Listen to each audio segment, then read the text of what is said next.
Aniya na ang mga dagko balita sa Balitang Bisdak karong Miyerkules. Rider ug backrider patay human bangga ang ilang motorsiklo sa gikasugat nga dump truck sa Negros Oriental. Mandawi pulis nga miubog aron motabang sa mga gibaha na matay tungod sa leptospirosis. Electrician nga nagtaod unta og suga sa poste natagak ug natusok sa kural. Og 9 anyos nga babay sa Cebu aktibo sa conservation efforts sa Cebu flower pecker.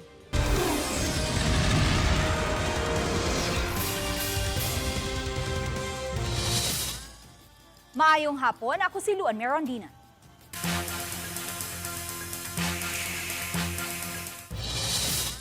Sensitibo ang musunod nga balita. Napisat ang lawa sa rider samtang ang iyang backrider patay usab human mubangga sa gikatagbong dump truck. Maayong pagkapisat ang lawa sa 25 anyos nga rider human mubangga sa dump truck ang iyang motorsiklo sa National Highway sa Barangay Hilocon, San Jose, Negros Oriental kaganihang buntag August 12. Patay usab ang iyang backrider nga wa pa mailhi suma sa kapulisan. Sigon sa investigasyon gikan sa Tanhay City ug paingon sa Dumaguete City ang motorsiklong gisakyan sa mga biktima.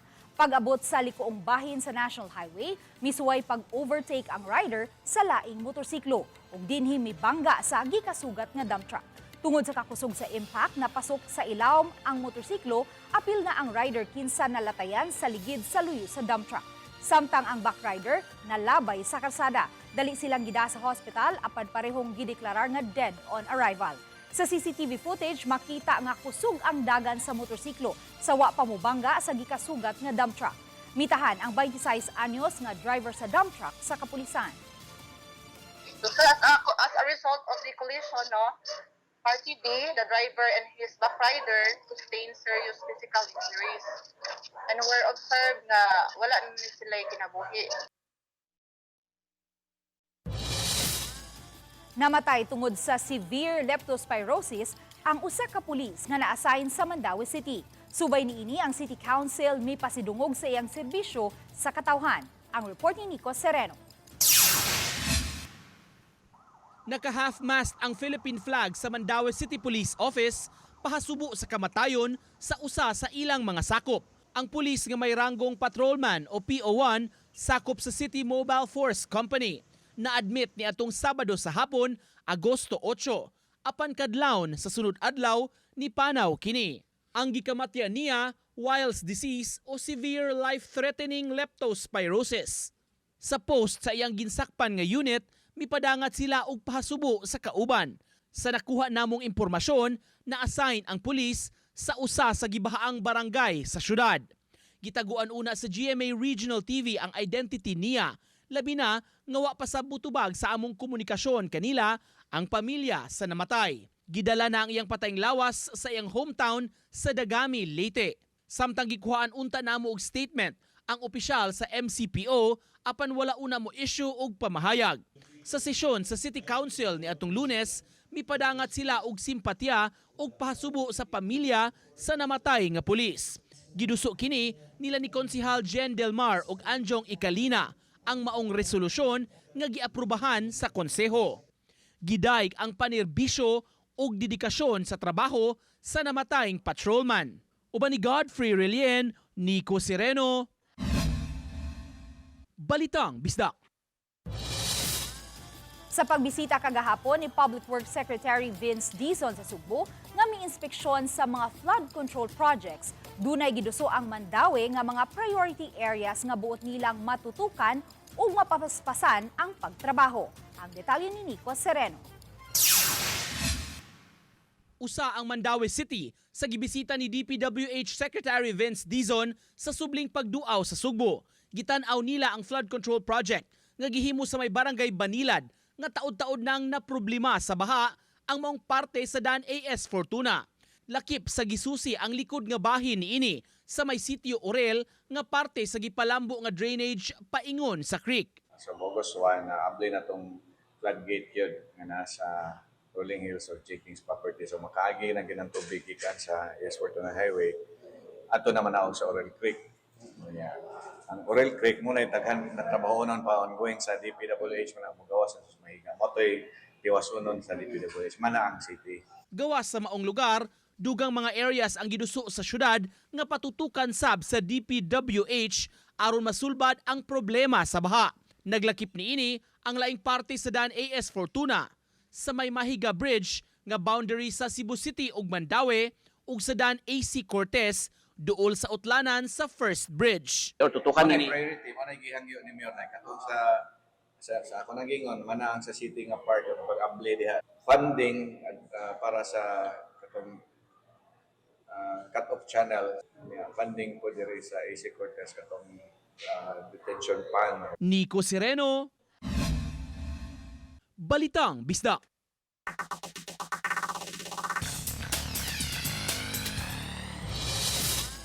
Nahulikam ang pagdasmag sa usa ka motorsiklo ngadto sa laing motorsiklo ug nadasmagan pa ang usa ka babay nga nilabang sa ML Quezon National Highway, Barangay Paho, Lapu-Lapu City niadtong Domingo sa buntag.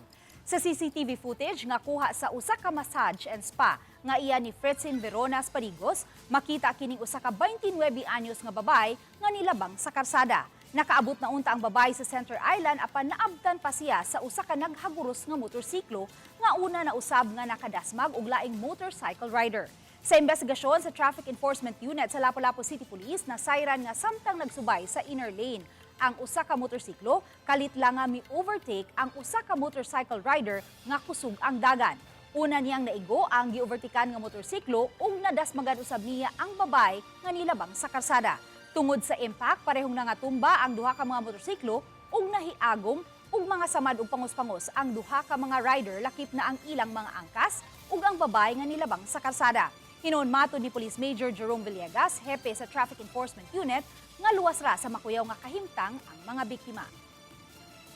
During the course investigation, nag-usap ang tatlong parties involved, and they prompted na lang to settle na ang naisala is siya ang mag-shoulder sa mga medication bills, which is sila na nag-agree na magsabot na lang silang tuloy. Nagpositibo sa kinalit nga drug test ang 13 sa 145 ka mga empleyado sa lungsod sa Isabel, Leyte. Tungod diini, gimando ni Mayor Benit Pongos ang pagtangtang sa usa ka regular, usa ka casual ug 11 ka mga job order personnel. Gihimo ang surprise drug test ni adtong August 6 ug 7. Ang usa ka regular nga empleyado kinsa nagpositibo ipaubos sa rehabilitation o intervention program subay sa mga lagda sa Civil Service Commission. Matod sa mayor nga gihimo ang surprise drug test aron mapatuman sa LGU ang usa ka drug-free, kasaligan ug tarong nga serbisyo. Wala mo isyong pamahayag ang mga hintungdang individual. As a leader, dapat ang imong klase sa pamunuan patas, makiangayon ug walay pabor-pabor. Kung kinsa to ang madakpan, kung kinsa to ang sad-an, kinahanglan patas ang imo treatment, makauban man o dili. Nangayo og 7.2 trillion pesos nga budget ang gobyerno alang sa tuig 2027. Base kini sa National Expenditure Program nga gisumiter sa Department of Budget and Management sa Kongreso. Matod ni DBM Acting Secretary Kim Robert De Leon, ang Department of Education maoy adunay 12 gahin nga nagkantidad og 976 billion pesos. Ikaduha ang Department of Public Works and Highways nga nagkantidad og 644 billion pesos. Samtang 107.4 billion pesos ang gipangayong pondo sa gobyerno alang sa flood control projects. Gisiguro sa DBM nga pahugtan ang proseso sa pagsusi sa flood control projects aron malikayan korupsyon. Atong makita karon mga kapuso ang live traffic situationer diha sa Barangay Luz, Cebu City. Ang mga sakyanan nga anaa sa Wang Bahin o nag-atubang sa kamera mao kana ang padung sa direksyon sa Cebu Business Park. Samtang ang mga sakyanan nga anaa sa tuo o nagtalikod sa kamera mao kana ang direksyon paingon sa Bantal Road. Nining mga orasa hapsay ug tunhay pa ang dagan sa mga sakyanan sa maong dapit. Kini ug dugang pang mga balita sa pagbalik sa Balitang Bisdak.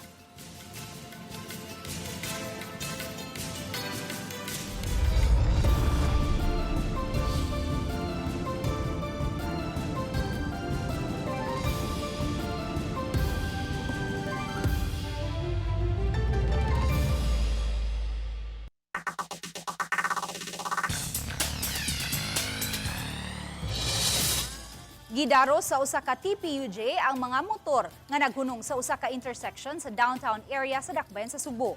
Makita sa video nga naghunong na ang mga sakyanan lakip na kining upat ka mga motorsiklo.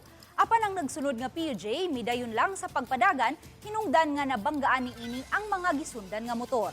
Ang uban nangapasok sa ilawom sa PUJ.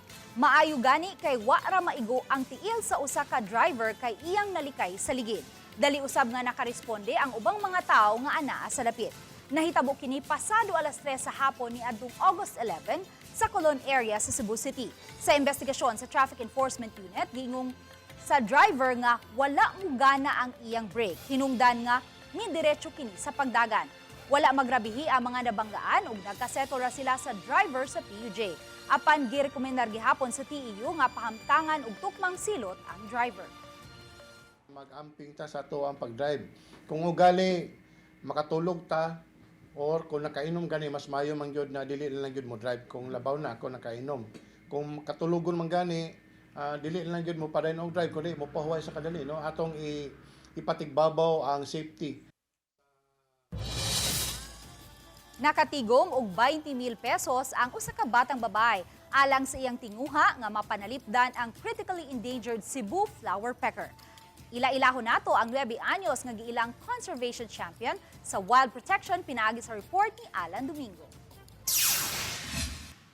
Bata pa man, apan dako na kaayog nahimo sa pagpanalipod sa kalikupan ang 9 anyos nga si Gail Lim. Sa linghon nga Panginaron, nabihag na ang iyang kasing-kasing, ilabi na sa langgam ang talagsaong Cebu flower pecker nga makitaan sa lungsod sa Alcoy ug sa Bukirang Barangay Tabunan sa Cebu City. Kaniadtong 7 anyos pa lang siya, nasuta ni Gail ang kahimtang sa Cebu flower pecker nga critically endangered na. Hinungdan nga mihimo siya lakang aron makatabang sa pagsalbar nini sa dili pa uwahi ang tanan. Pinaagi sa hugot nga suporta sa iyang mga ginikanan o grupo sa mga artist nga sama kaniya aktibo sa wildlife protection. Nakatigom si Gail og 20,000 pesos. Nakikita ang bata sa forest ranger sa Nugas lungsod sa Alcoy ug iyang gitunol ang natigom atol sa fundraising. We raised 20,000 pesos, which may not seem significant to some people, but the effort behind it is really what I'm happy for. Nahimong voice of the voiceless si Gail. Mitambong siya sa mga tigom nga naghisgot sa isyo sa kahimtang sa wildlife protection. Suma ni Gail, gusto niyang mapaabot sa katawhan ang pasyon alang sa mga hayop sama sa flower pecker. The Cebu flower pecker was critically endangered, and also I learned that it has less than 100 individuals from my further research. Every species is important here in the ecosystem because if you remove one species, then the ecosystem will be disrupted. Even if it's in a small way, the forest, the habitat really would not be the same without even one bird or plant or animal. Gihulagway sa mga tao nga naglibot kang Gail nga aduna kini talento sa art ug usa sa iyahang masterpiece mismo ang iyahang painting kalabot sa Cebu flower pecker. Alang sa batang si Gail, ang iyang advokasya sa wildlife protection pagpakita usab sa dako niyang gugma sa Dios. Buot niya nga mahimuot ang Ginoo sa iyang tanan nga gihimo. Jesus loves you. And second, it's not too early or too late to begin conservation. Like, I started when I was 7 years old, and you can start too. No matter how old you are, you can start now. Nagplano si Gail nga makikoordinate sa lokal nga kamahanan alang sa iyahang advokasya pagluwas sa flower picker. Panapos ni Gail ang pag-awhag usab sa katawhan nga magpakabana na. Karon na. I would like to thank the organizations who supported our cause for the Cebu flower pecker, like KMYLB, Philbayo, and the local artists of Cebu who partnered with us for the art workshops. Kauban si Clover Lumayag, ako si Alan Domingo. Balitang Bisdak. Nabalaka ang pipila ka mga netizens nga pamatyon ra ang mga stray dogs nga gipangdakop sa mga personnel sa City Vet sa Lapu-Lapu City. Apan ang assistant City Vet hung tanong ni himakak niini ug di pasabot sa ilang katuyuan. Ani ang detalye.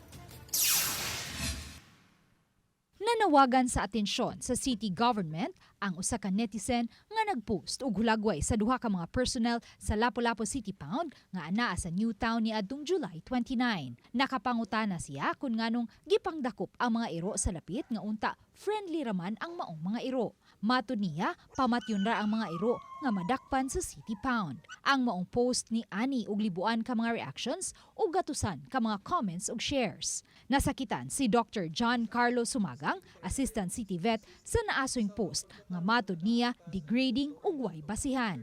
Iyang gipasabot nga kabahin sa ilang mandato sa City Veterinary Office ang public safety. Ug kay naghinangat niadtong higayuna ang triathlon, sub-sub ang ilang gihimong pagpanghipos sa mga stray dogs ug cats sa nagkadiyang barangay, ilabi na sa rota sa bike course ug run course nga delikado kaayo sa disgrasya kung adunay kalit nga mulabang nga mga iro ug iring. Matud ni Dr. Sumagang, ang katuyuan nila sa pagpanakop sa mga stray dogs ug cats aron mabalik kini ngadto sa mga tag-iya ug masiguro nga dili kini pasagdan lang. Napo kaadlaw ang ilang gihatag nga reglementary period aron makuha pagbalik sa mga tag-iya ang nahipos nga mga iro sa City Pound. Ang di kuhaon sa tag-iya ilang ipaadapt. Sa tibok buwan sa Hulyo, 112 ka mga stray dogs ang ilang nahipos gikan sa nagkadayang mga barangay.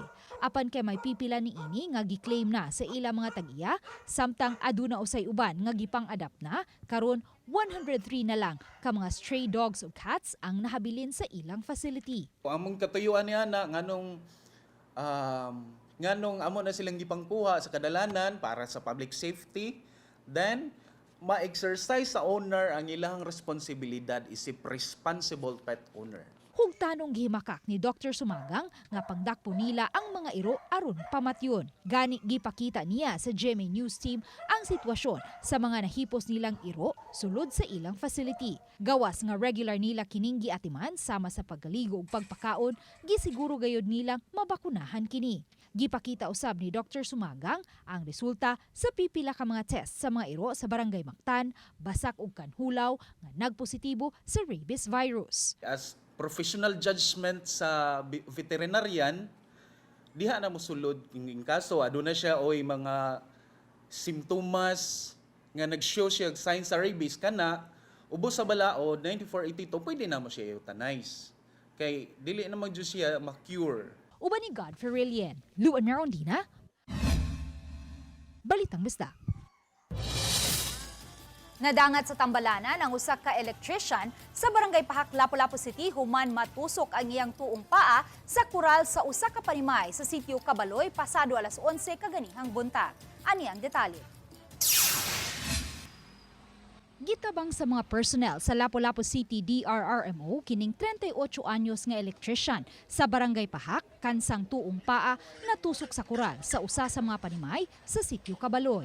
Matud sa pangu sa Operations Section sa Lapu-Lapu City DRRMO nga conscious raman hinuon ang naasoing electrician dihang ila kining naabtan alas 12 kaganihang udto. Uban nila ang mga personnel sa Lapu-Lapu City Fire District nga mitabang pagsiguro nga mahatagan og first aid ang biktima samtang gipangitaan nila og paagi nga ma-extricate o makuha ang biktima sa dapit diin siya natusok. Kailangan gi first aid na daan gi oxygen gitawag dextrose kon lang kanang para prevention sa kaso mag-bleeding man by tangtang.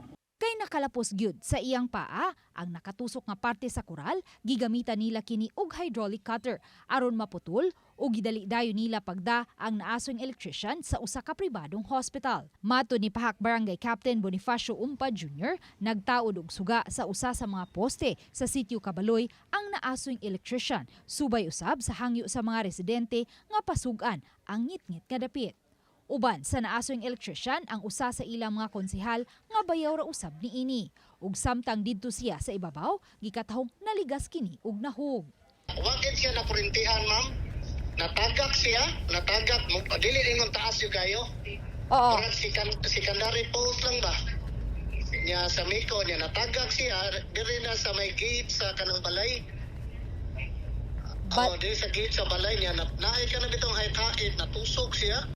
Gisaad hinuon ni Kapitan Ungpad nga abagahon sa barangay pinaagi usab sa abag sa city government ang tanang gastuhan sa hospital sa biktima. Barangay, may dahil sa ato ang syudad, ma'am. Ngayon lang po tabang kay wata kay ba pila pa yung mga mayroon na ni. Uban ni Godfrey Rilien, Luan Merondina, Balitang Misdak.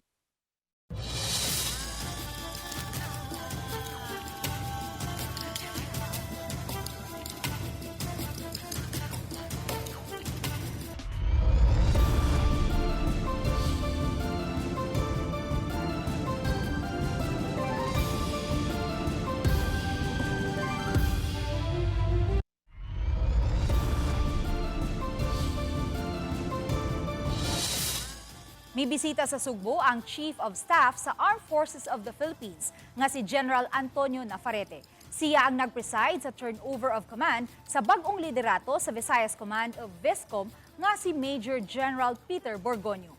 Kinisubay sa pagretiro na ni Lieutenant General Fernando Reyes kinsa gihatagan og pasidungog sa iyang kinatibuk-ang 39 katuig nga pagserbisyo sa armadong kusog sa nasod. Gidayeg ni General Nafarrete ang mga programa nga gipatuman ni Reyes atol sa iyang pangatungdanan. Panghinaot niya nga mapadayon kini sa musunod kaniya nga si Borgonio isip acting incapacity. Mitambong ang mga opisyal sa AFP, PCG, PNP, OCD ug ang mga miyembro sa pamilya nila. Wala na magpa-interview pa si General Nafarrete human sa seremonya. The command strengthened its maritime security posture, enhanced joint interoperability, and improved its readiness for humanitarian assistance and disaster response.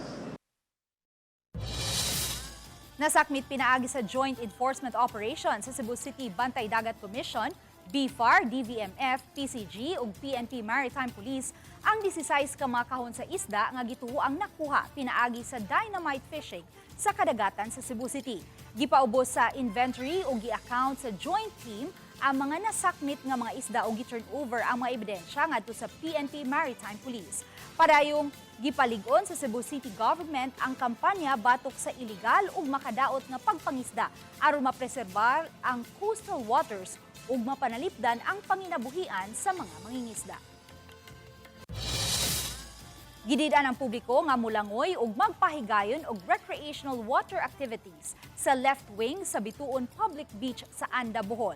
Kini human temporaryong gipasiradaan ang maong bahin sa public beach tungod kay adunay mga liki sa yuta ang cliff niini.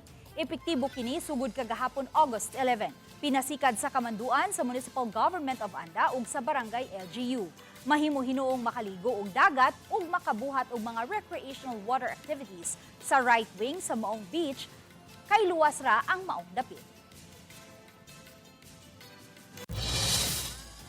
Sama kanindot sa mga bituon sa langit, sa kagabhion ug sama sa kasilaw sa adlaw. Ang iyang gugma magpabilin hangtod sa kahangturan. Tipik kini sa lyrics sa bagong single ni Ann Raz nga giuluhan og di magbabago. Usa ka awit nga naghisgot sa malungtarong gugma ug nagdasig nga maminaw nga tan-awon ang kinabuhi ug gugma sa romantikong paagi. Busa mahapuso ayaw kalimti ang pagpaminaw sa di magbabago sa tanang digital music platforms. For my new single, which is entitled Di Magbabago, so gusto ko pong i-bigay na message or yung ma-feel ng aking mga listeners is the feel of being in love. These songs, these achievements, these opportunities that I'm having to them. Kasi without them, I will not be who I am in my singing career. So I just wanted to say thank you, and I hope that you will support me all throughout my singing journey. Sa nagpadayong impeachment trial ni Vice President Sara Duterte kagahapon, gisusi ang gipang sumiter nga mga acknowledgement receipt sa Office of the Vice President sanglit adunay mga linahing mga pangan nga nanggawas. Mato ni prosecution lawyer nga si Attorney Lorna Kapunan nga susama sa pagkaon ang mga pangan sa pipila ka mga personalidad nga nidawat sa confidential funds. Sama na lang sa keso, kamote, mango, Beth Revilla, Clarice Hontiveros, Jose Jocno Jr., John Lapid, Hanilet Camille C., Hart Santiago ug Ann Umpauco.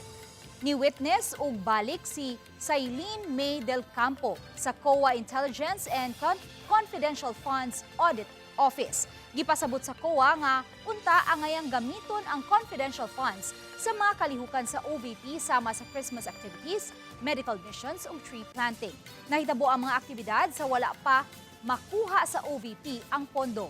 Gikwestiyon usab ang mga resibo sa confidential funds sa Department of Education. Nigawas nga usa ka disbursing officer ang nag-release og pondo nga adunay pareho nga petsa sa managlahi nga lugar.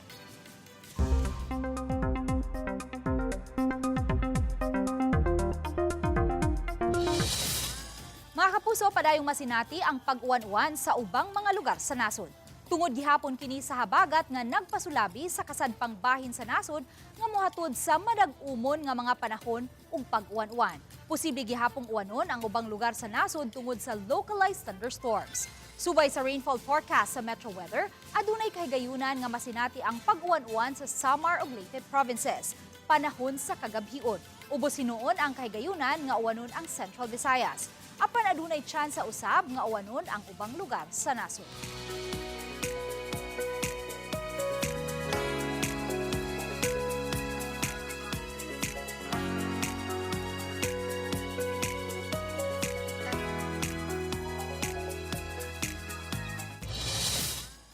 Ug mao kadto ang labing dako ug nag-una balita sa Central ug Eastern Visayas. Daghang salamat mga kapuso.